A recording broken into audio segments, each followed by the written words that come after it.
আল্লাহ রাব্বুল আলামিন গোটা মানব জাতিকে সতর্ক করে বলেন, সূরা মায়েদার ৭২ নম্বর আয়াত আল্লাহ রাব্বুল আলামিন বলেন, ইন্নাহু মান ইউশরিক বিল্লাহি ফাকাদ হারামাল্লাহু আলাইহিল জান্নাতা ওয়া মাওয়াহুন নার ওয়া মা লিয-যালিমিনা মিন আনসার।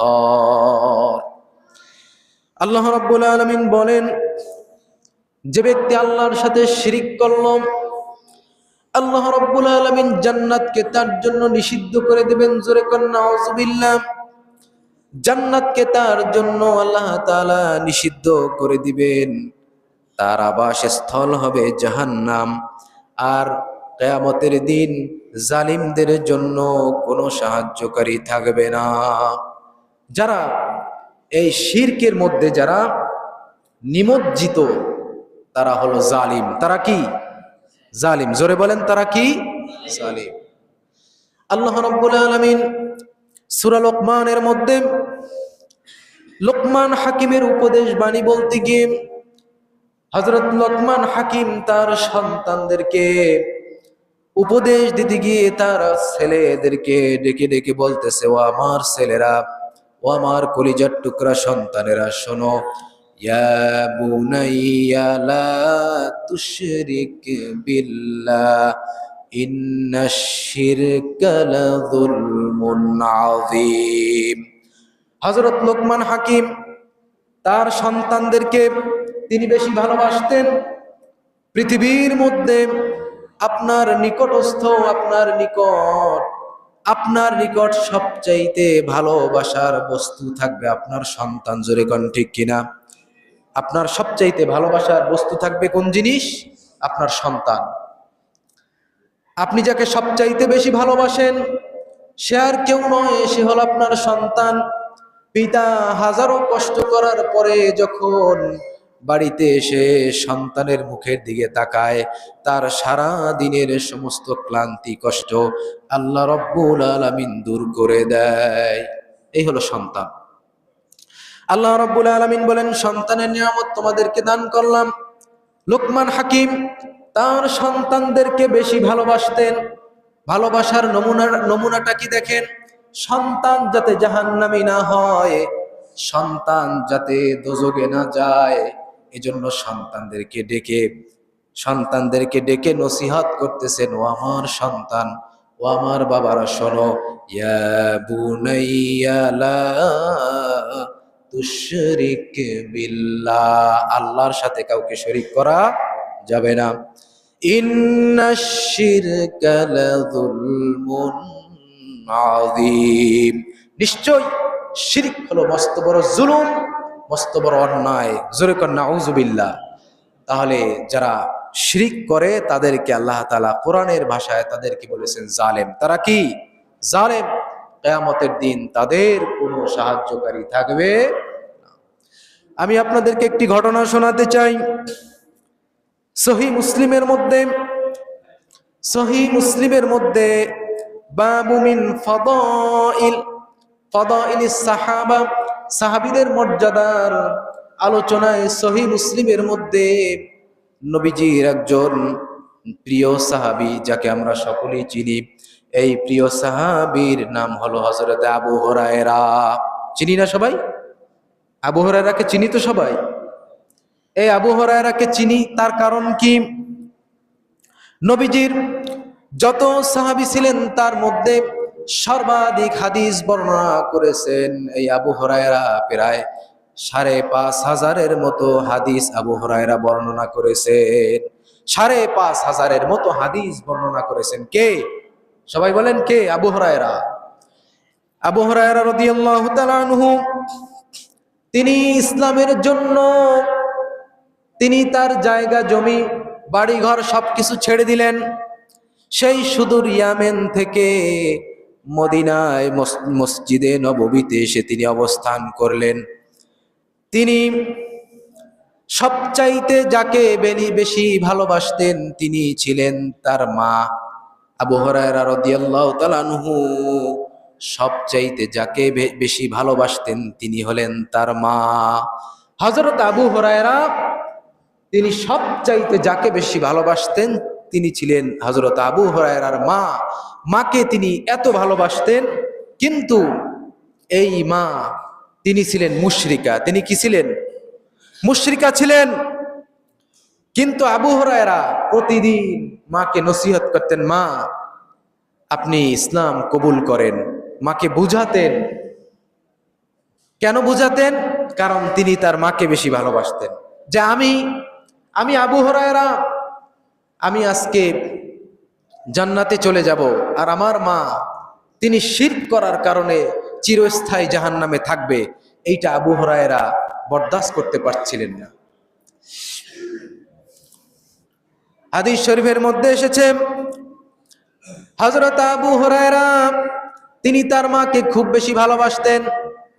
একবার মসজিদে নববীতে কিছু সংখ্যক সাহাবী জড়ো হলো। কিছু সংখ্যক সাহাবী ক্ষুধার যন্ত্রণায় তারা সেখানে একত্রিত হলো। হযরত আবু হুরায়রা তিনিও সেখানে গেলেন।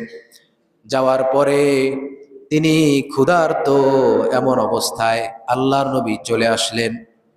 আল্লাহর নবী এসে বলতেছেন, ও আমার সাহাবীরা তোমরা ক্ষুধার্ত অবস্থায় আছো? হযরত আবু হুরায়রা বলে, ইয়া রাসূলুল্লাহ, হ্যাঁ আমরা ক্ষুধার্ত অবস্থায় আছি। নবীজি তার হুজরার মধ্যে গেলেন।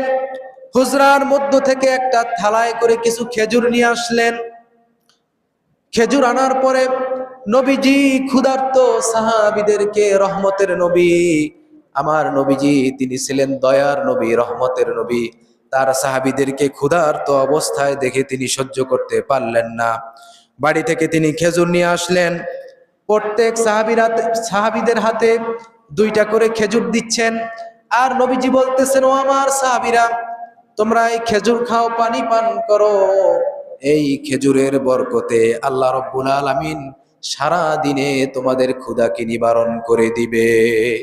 তোমাদের সারা দিনে ক্ষুধা লাগবে না। ও আমার সাহাবীরা তোমরা খাও। নবীজি হযরত আবু হুরায়রাকে আল্লাহর নবীও মহব্বত করতেন, ভালোবাসতেন। আবু হুরায়রাকে যখন 2টি খেজুর দেওয়া হলো, হযরত আবু হুরায়রা তিনি একটা খেজুর রেখে দিলেন। প্রচন্ড ক্ষুধার্ত অবস্থার মধ্যেও তিনি তার মায়ের কথা ভুললেন না, মায়ের জন্য একটা খেজুর রেখে দিলেন। নবীজি দূর থেকে লক্ষ্য করে হযরত আবু হুরায়রাকে বলেন, আবু হুরায়রা তুমি একটা খেজুর কার জন্য রেখে দিলে? হযরত আবু হুরায়রা বলে, ইয়া রাসূলুল্লাহ আমার মায়ের জন্য আমি একটা খেজুর রেখে দিয়েছি। নবীজি বলে, আবু হুরায়রা আমি তোমার মায়ের জন্য আরো 2টা খেজুর দিচ্ছি, তুমি খেজুর খাও। হযরত আবু হুরায়রা তার মায়ের জন্য প্রচন্ড ক্ষুধার মুহূর্তেও মায়ের কথা বলে যান নাই। মাকে তিনি ভালোবাসতেন। মায়ের কাছে চলে গেলেন, মাকে খেজুর দিলেন। খেজুর দেওয়ার পর মাকে বুঝালেন, মা আপনি ইসলাম গ্রহণ করেন, আপনি ইসলাম কবুল করেন মা। কিন্তু মা ইসলাম কবুল না করে আল্লাহর নবীর শানে কিছু কথা বললেন। আল্লাহর নবীর শানে কথা বলার পরে হযরত আবু হুরায়রা অন্তরে ব্যথা পেয়ে কাঁদতে লাগলেন, নবীর দরবারে চলে গেলেন। সম্মানিত ভাইরা আমার, হযরত আবু হুরায়রা আল্লাহর নবীর দরবারে চলে গেলেন। চোখ দুটো লাল হয়ে গেল, চোখ দিয়ে দরদর করে পানি পড়তেছে।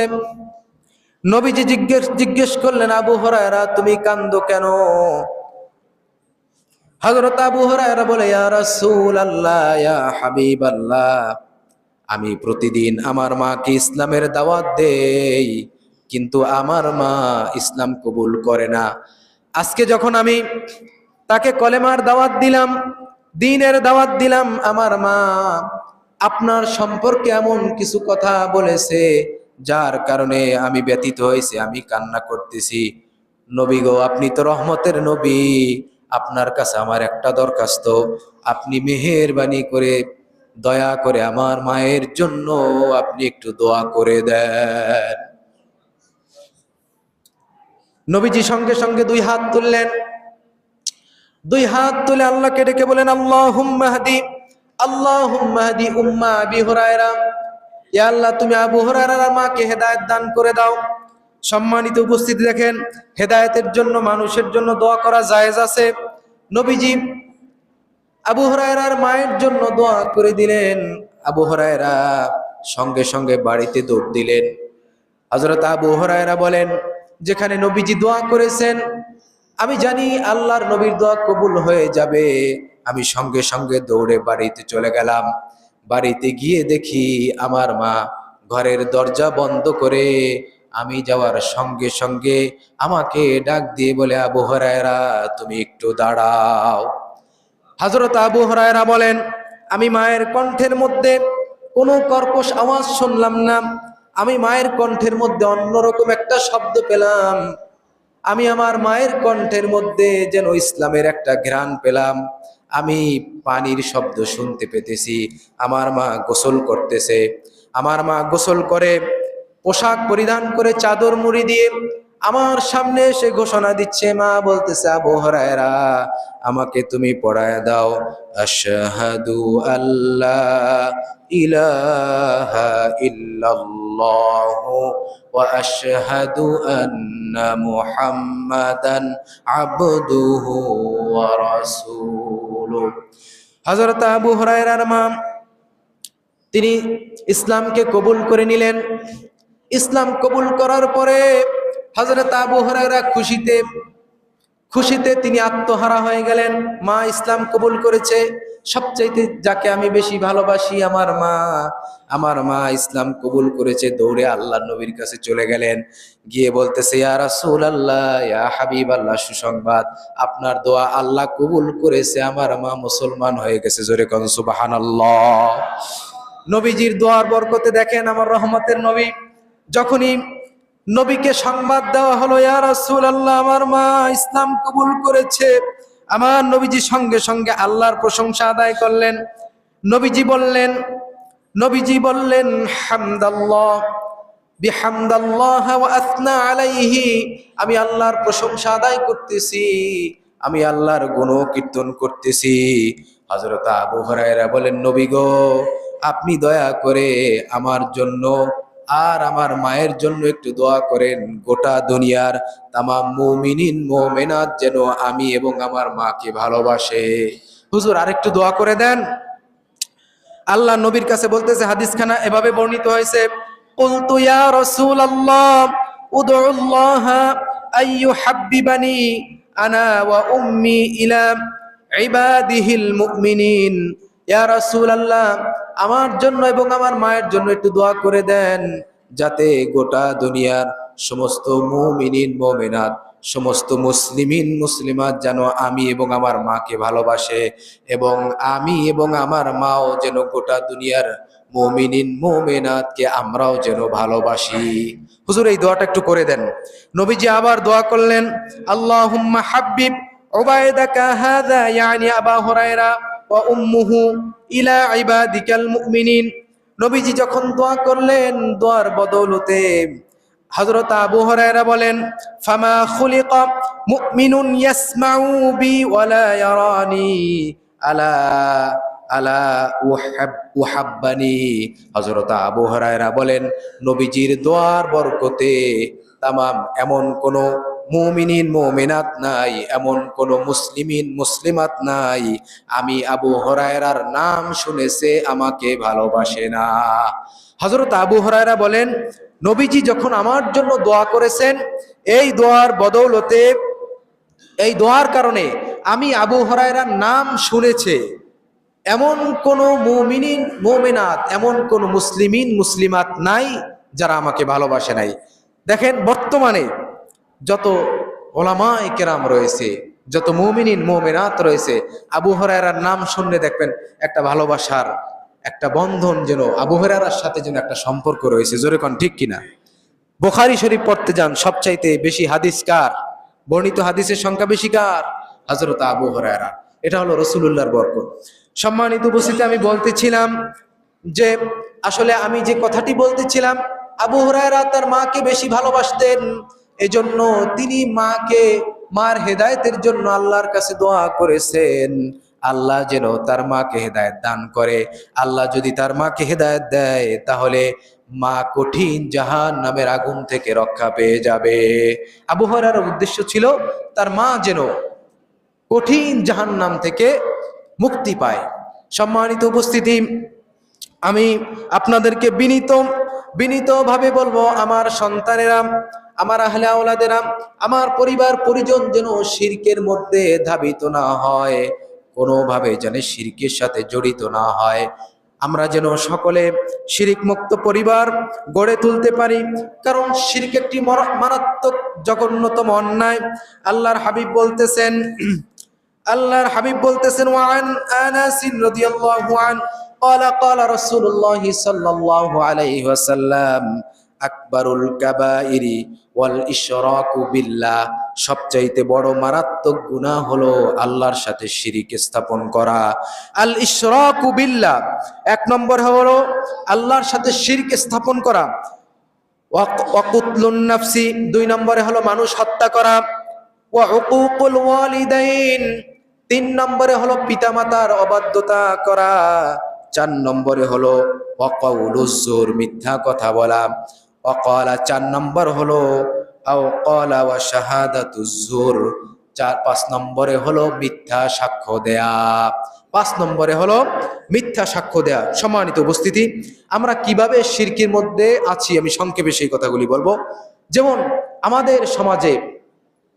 আমাদের সমাজে যেমন আমরা মনে করি, আমরা যদি ডাক্তারের কাছে যাই মনে করি ডাক্তার আমার রোগ ভালো করে দিয়েছে, এরকম আমরা মনে করি না?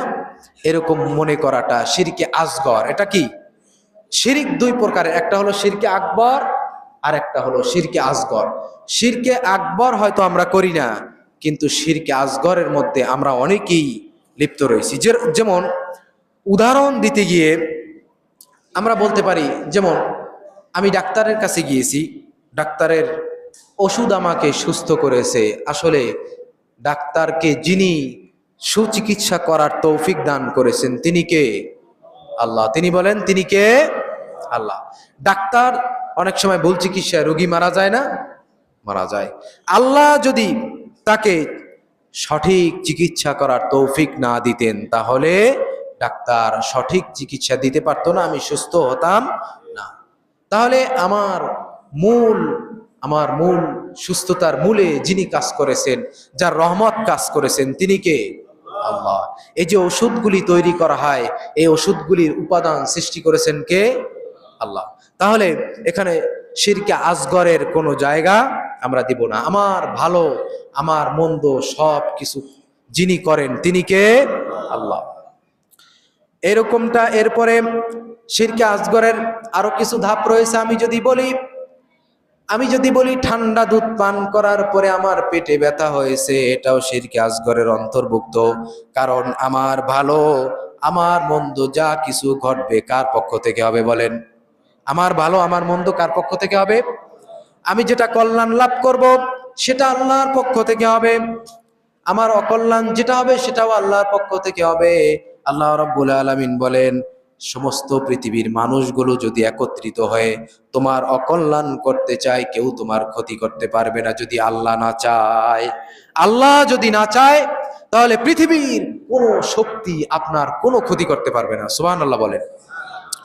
আল্লাহ রাব্বুল আলামিন বলেন, আর আমি যদি তোমার অকল্যাণ চাই, আমি যদি তোমার কোনো ক্ষতি সাধন করতে চাই, পৃথিবীর সমস্ত ক্ষমতাধর ব্যক্তি যদি এক হয় আমার আযাব থেকে তোমাকে রক্ষা করতে পারবে না। পৃথিবী সব যদি এক হয় আর আল্লাহ যদি আমার কোনো ক্ষতি সাধন করতে চায় তাহলে সেই ক্ষতি থেকে আমাদেরকে কেউ রক্ষা করতে পারবে না। এরকম শিরকে আসগরের আরো কিছু ধাপ রয়েছে। এরপরে ইবাদতের মধ্যে শিরক, যেমন আমি ভালো কাজ করতেছি, আমি দান করব, দানটা করব কার জন্য? আমি যদি এইখানে বিন্দু পরিমাণ যদি আমার এই দানের মধ্যে যে লোকে আমার এই দানটা দেখুক এরকম যদি কোনো খুলুসিয়াত থাকে, শিরকে আসগরের মধ্যে পড়ে গেলেন। আল্লাহ রাব্বুল আলামিন সরাসরি বলতেছেন, ফামান কানা ইয়ারজু লিকা রাব্বিহি ফালইআমাল আমালান সালিহা ওয়া লা ইউশরিক বিইবাদাতি রাব্বিহি আহাদা। আল্লাহ বলেন আমার ইবাদতে কাউকে শরীক করা যাবে না। আল্লাহর ইবাদতে কাউকে শরীক করা যাবে? তাহলে নামাজ কার জন্য? আমি নামাজ আদায় করতেছি, দেখেন গোপন একটা শিরিক। আমি নামাজ আদায় করতেছি, আমি যদি লক্ষ্য করি আমি নামাজ পড়তেছি, অমুক একটু দেখুক আমি নামাজ পড়তেছি, এইটা আরেকজন একটু দেখুক আমি নামাজ পড়তেছি, এইটা যদি আমার মনে আসে, এটাকে বলা হয় গোপন শিরক, শিরকে আসগর। আমি সালাত আদায় করব কার জন্য? আমি দান করব কার জন্য? আমি সন্তানের মুখে খাবার তুলে দেব কার জন্য? আমি স্ত্রীর, আল্লাহর নাম বলতে আপনাদের কি লজ্জা লাগে নাকি? আমি স্ত্রীর ভরণ পোষণ করব কার জন্য? আমি মা বাবার খেদমত করব কার জন্য? অর্থাৎ জীবনের প্রতিটি ক্ষেত্রে আমি যা কিছু করব, আমার কাজকর্ম, আমার ইবাদত, আমার বন্দিগি যা কিছু হবে সবকিছু আল্লাহকে রাজি খুশি করার জন্য। সবকিছু কাকে রাজি খুশি করার জন্য? আল্লাহ যদি আপনার উপর রাজি হয়ে যায়, আল্লাহ যদি আপনার উপর খুশি হয়ে যায়। বড় পীর আব্দুল কাদের জিলানী রাহমাতুল্লাহি আলাইহি বলেছেন, আমাকে যদি আল্লাহ জাহান্নাম দেয়, আল্লাহ যদি আমাকে জাহান্নাম দেয়, আর জাহান্নামের মধ্যে আল্লাহ যদি আমাকে জিজ্ঞেস করে, আব্দুল কাদের তুমি কেমন আছো, তাহলে ওই জাহান্নামের আগুন আমার জন্য হারাম হয়ে যাবে। চিন্তা করতে পারেন, আল্লাহ, আমরা যদি আল্লাহকে খুশি করতে পারি তাহলে আমাদের জীবন, আমরা সাকসেস, আমাদের জীবনে আমরা কামিয়াব হব, আমরা সফলতা লাভ করব যদি আমরা আল্লাহকে খুশি করতে পারি। তাহলে আল্লাহ সবচেয়ে বেশি অসন্তুষ্ট হয় আল্লাহর সাথে কি করলে?